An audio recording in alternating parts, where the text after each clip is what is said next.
भाई मैं अवतारवाद में विश्वास नहीं रखता। सबसे पहला पॉइंट तो भाई यही है कि वेद जो हैं वो अवतारवाद को सिद्ध नहीं करते। अवतारवाद वेदों के अनुसार नहीं होता।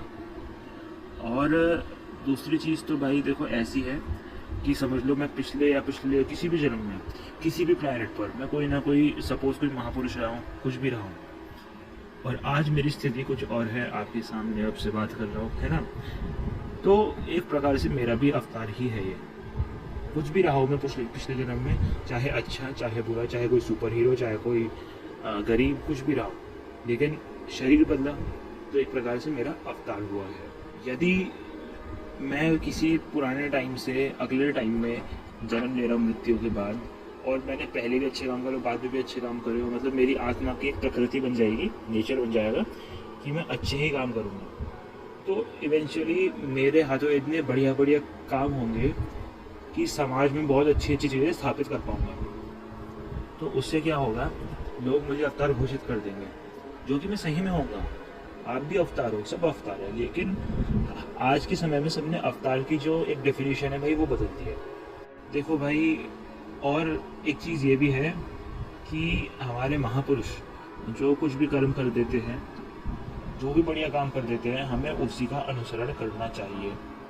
लेकिन ये जितने भी लोग हैं सब बोल देते हैं कि वो तो अवतार थे, हम थोड़ी कर पाएंगे। गीता में श्री कृष्ण जी खुद कहते हैं चैप्टर 3 श्लोक शायद 23 में कि जैसा जैसा श्रेष्ठ पुरुष कर्म करते हैं, अन्य पुरुष भी वैसा ही मतलब कर्म करने में बतर जाते हैं और कर्म करने लग जाते हैं। वह महापुरुष जो कुछ सिद्ध कर देते हैं, अन्य भी वैसा ही सिद्ध करने में लग जाते हैं।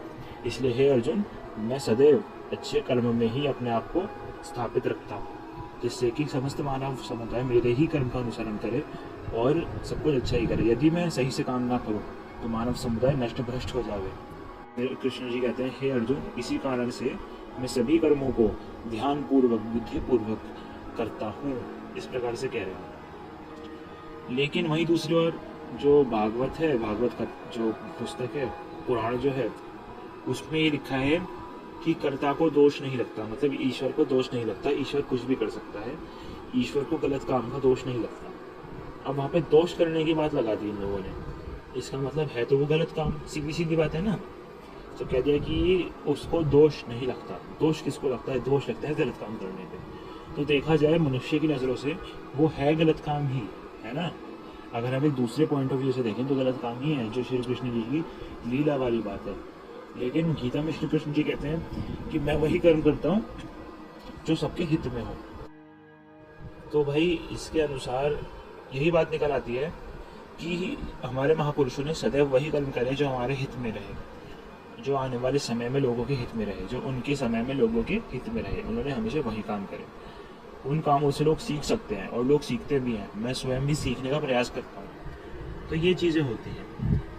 लेकिन यदि हम उनको अवतार घोषित कर दें, उनके छोटी मोटी चीज़ों को अगर हम अनुसरण करें अपने जीवन में, तो लोग सोचते हैं कि भाई वो तो अवतार थे, हम कैसे कर सकते हैं, हम तो कलयुग में रहते हैं, हम तो कर नहीं सकते कुछ, हम क्या करें, कलयुग का प्रभाव ही ऐसा है। इस प्रकार की बकवास करते हैं और अवतारों को अपना सिर्फ ईश्वर मान के बैठ जाते हैं।